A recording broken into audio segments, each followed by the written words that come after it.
নাগরিক ঐক্য নিশ্চয়ই এই অনুষ্ঠানের একটা বাজেট করেছে, একটা জায়গা ঠিক করেছে, কতজন মানুষ বসবে এবং যারা আসবেন তাদেরকে আপ্যায়ন করানো হবে কি হবে না, নানা ধরনের চিন্তা করে একটা ছোট একটা বাজেট করেছে। কিন্তু আমরা যদি দেখি এই পুরো অনুষ্ঠানের ব্যয় কত, সেটা যদি যোগ করি তাহলে দেখবেন ওনাদের বাজেটের চাইতে অন্তত 10 গুণ বেশি ব্যয়। কিভাবে?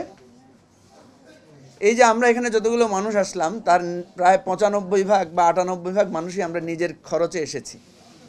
আমাদের একটা গাড়ি ভাড়া খরচ হয়েছে না? এটা কি নাগরিক ঐক্য দিয়েছে বা ওনার বাজেটে কি এটা আছে? নাই।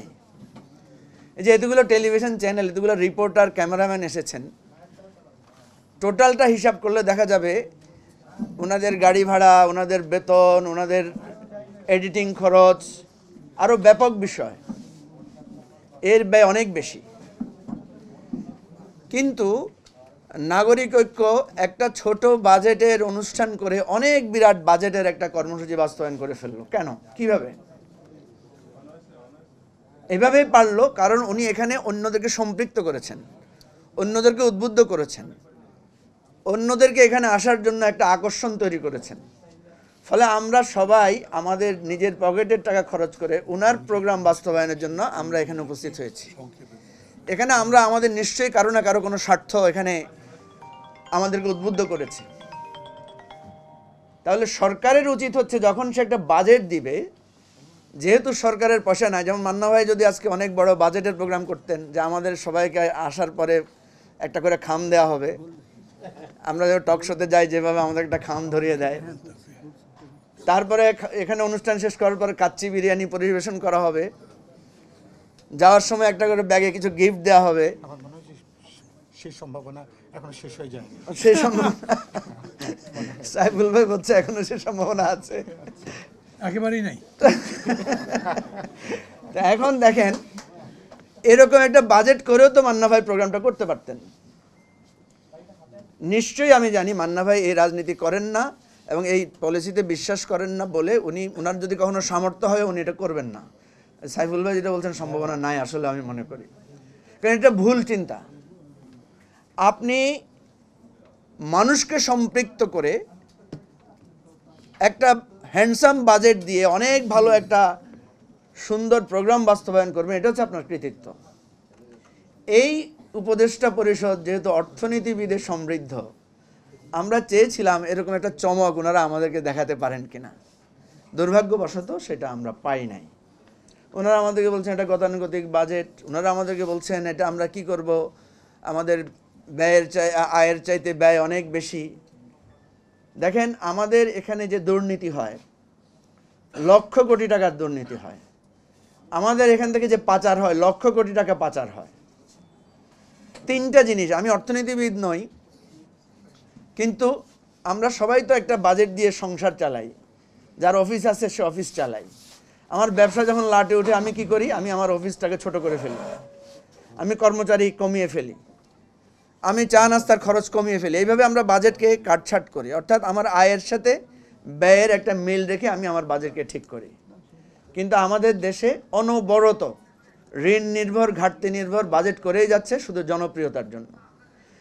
এবং সেই বাজেট যে কত খারাপ তার একটা উদাহরণ হচ্ছে এবারে সরকার 5টা মন্ত্রণালয় থেকে 46,000 কোটি টাকা শুধু সেখান থেকে তারা বাঁচিয়ে তারা আমাদের পুরো একটা জ্বালানি খাতের ঋণ পরিশোধ করেছে। শুনেছেন না আপনারা সবাই? বুঝতে পারেন 46,000 কোটি টাকা বিগত বাজেটে মাত্র 5টা মন্ত্রণালয়ে ছিল, যেটা এমনিতেই সরানো গেছে, এমনিতেই তুলে আনা গেছে। এবারে বাকি মন্ত্রণালয়গুলো হিসাব করলে আপনি বুঝেন কত লক্ষ কোটি টাকা এখান থেকে সাশ্রয় করা সম্ভব। অর্থাৎ এই টাকাগুলো রাখাই হয়েছিল চুরি করার জন্য। সুতরাং আমাদের দেশে এই যে 8 লক্ষ কোটি টাকা, প্রায় 7,90,000 কোটি টাকার বাজেট, এবং এরপরে দেখা যাচ্ছে প্রায় 3 লক্ষ বা তার চাইতে বেশি কোটি টাকার ঘাটতি। এই ঘাটতি পুরোটাই হচ্ছে দুর্নীতি, পাচার এবং অতিরিক্ত ব্যয়ের টাকা। অর্থাৎ আমাদের আয় দিয়ে ব্যয় আর আয় মিলিয়ে এই রাষ্ট্রটাকে পরিচালনা করা সম্ভব। আরেকটা বিষয়, ছোট উদাহরণ, আমাদের সংসারে যখন ব্যয় বেড়ে যায়, আয় না বাড়ে, তখন আমরা ছেলে মেয়েদেরকে ডেকে বলি যে বাবা একটু খরচ কমাও। আমি নিজের অভিজ্ঞতা থেকে বলি, আমার ছেলে মেয়েরা একটা বাতি 2টা জ্বললে একটা বন্ধ করে দেয়, আপনাদেরও নিশ্চয় করে। একটা ফ্যান অযথা চললে বন্ধ করে দেয়, কেন দেয়? কারণ আপনি তাকে শিখিয়েছেন যে অযথা অপচয় করা যাবে না। আমাদের রাষ্ট্রে জনগণকে সম্পৃক্ত করে এই ব্যয় সংকোচনের নীতি আমাদেরকে শেখানো হয় না। সুতরাং আমি মনে করি সারা বছর বাজেট নিয়ে আলোচনা করতে হবে। সারা বছর আমাদের ঋণ, আমাদের এই দুর্দশার কথা মানুষকে উদ্বুদ্ধ করতে হবে, জনগণকে সম্পৃক্ত করে আমাদের দুর্নীতি দূর করা, অর্থ পাচার রোধ করা, ব্যয় সংকোচন করা। আমাদের এত এত বিশাল বিশাল মন্ত্রণালয়, বিশাল বিশাল অধিদপ্তর, আপনারা গেলে দেখবেন যে আননেসেসারি লোক রাখা হয়েছে।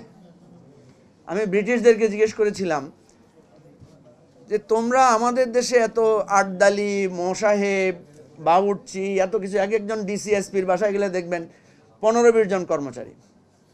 অথচ ব্রিটিশদেরকে দেখলাম যে তারা কিন্তু তাদের নিজের ড্রাইভিং তারা নিজেরাই করে, তাদের পিয়ন দারোয়ানের সংখ্যা অনেক কম। তো তারা বলছে তোমাদের দেশে যখন আমরা কলোনি স্থাপন করেছি এত দূরে, আমাদের এখান থেকে কেউ যাইতে চাইতো না, তখন আমরা তাদেরকে প্যাকেজ দিতাম যে তোমার এই থাকবে, বাবুর্চি থাকবে 3-4 জন, তারপরে বাগান রক্ষা করার মালি থাকবে 4-5 জন। এই প্যাকেজ দিয়ে তাদেরকে আমরা পাঠিয়েছি। আমরা কিন্তু এখনও সেই প্যাকেজের মধ্যে আছি। এক একজন কর্মকর্তার বাসায় গেলে, বাড়িতে গেলে দেখবেন মন্ত্রীদের, সচিবদের, এসপিদের, ডিসিদের অর্ধেক কর্মচারী যদি আপনি কাটছাঁট করেন তাহলে সম্ভব।